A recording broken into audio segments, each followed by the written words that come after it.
faire quelque chose, tout. Il n'y a pas d'interdit, il n'y a pas de tabou, au-delà que ça rentre dans un cadre bien évidemment formel et légal, mais c'est une clause de style presque de dire ça, ça va de soi. Il y a deux catégories en fait de personnes qui peuvent travailler pour Solidarité Laïque et avec Solidarité Laïque et ses organisations membres.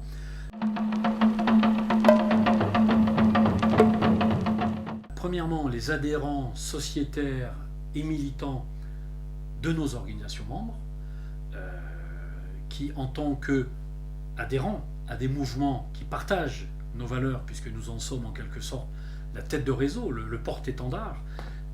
Donc cet engagement peut très bien passer par la dimension associative, mutualiste, coopérative ou syndicale d'une action dans une organisation de son choix. Je me syndique à tel syndicat, je suis adhérent de telle association de parents ou d'éducation populaire ou de mouvement philosophique. Donc quelque part je suis membre de Solidarité Laïque, mon militantisme va s'inscrire dans un cadre de travail global ou des cadres de travail au niveau local ou au niveau national ou international. Ça c'est le premier corps en quelque sorte de possibilités, le premier cadre de possibilités.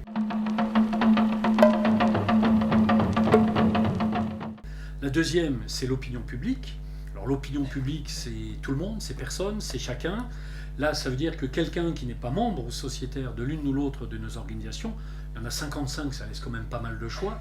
Puis cette dimension laïque que nous avons permet aussi d'accueillir des gens qui partagent ces valeurs, et nous ne leur demandons pas quelles sont leurs orientations politico-philosophiques, c'est de l'ordre du domaine privé.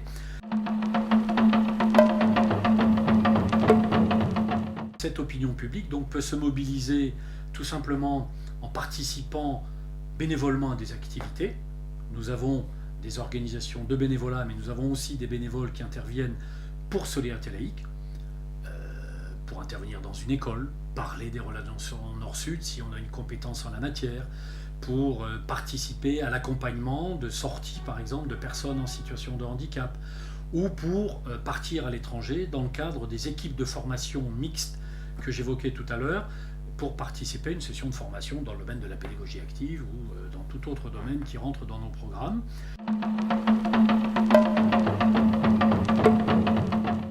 Et puis le dernier élément, bien sûr, et non négligeable, c'est d'être également donateur.